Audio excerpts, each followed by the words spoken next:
Hi, Steven Tanzi here, and today I have this really cool piece of tech with me called the Steam Deck. Now, for those who don't know, Steam is a software made by a company called Valve. Valve has made a couple games, but they're primarily known for the software Steam, which allows computer players to buy computer games and play with their friends, message their friends, the whole kind of 9 yards for buying and playing video games.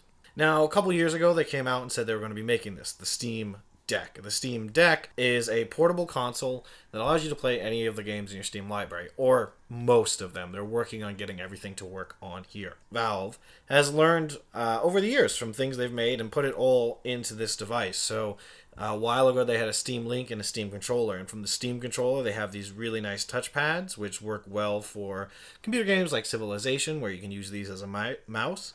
On the back of the controller, it's kind of hard to see, but there's 4 buttons actually kind of right where your middle and ring fingers would go. I just got this I've had it for like 2 weeks now, and I just want to go over my thoughts. So it's just really nice. It handles pretty much every game I've thrown at it really well.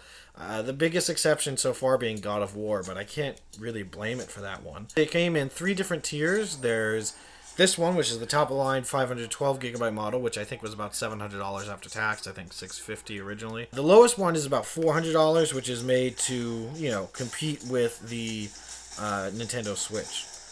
Obviously, this plays a lot better than Nintendo Switch, and yeah, it's kind of mind-blowing to be able to take your computer games on the go. It's really cool. So the lower versions, the lowest version starts, I think, at 64 gigabytes. It's, like I said, about $400. But all versions have, if you can see it, expandable storage right here in the SD card slot. It has the headphone jack, and it has a USB-C connector, which later there will be a dock for this, which uses that really well. But right now, any USB-C adapter works for this. Oh, these things are surprisingly easy to take apart, and Valve did that on purpose. Of course, Valve's official stance is you should send it to them to get fixed. However, Linus Tech Tips and some other tech YouTubers have done like pull-aparts of these. So you've heard me compare this to a Switch a lot.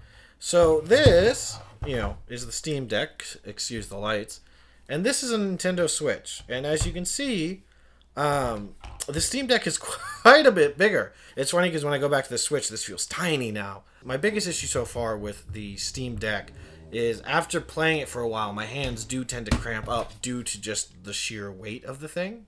It's had some few quirks here and there. There's one time where it went to update, but it was on low power, so it erased all my saved games. It wasn't too bad because Steam backs up all your save files to their servers, so it's just a matter of re-downloading the games. I didn't lose anything. But other than that, this has been really, really solid.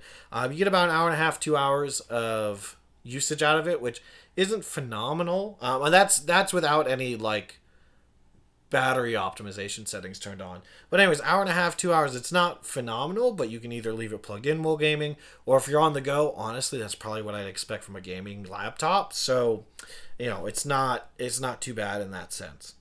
With all that said, thank you for tuning in. This is Steven Tanzi, and I have never been more excited for a piece of tech. I'll see you next time.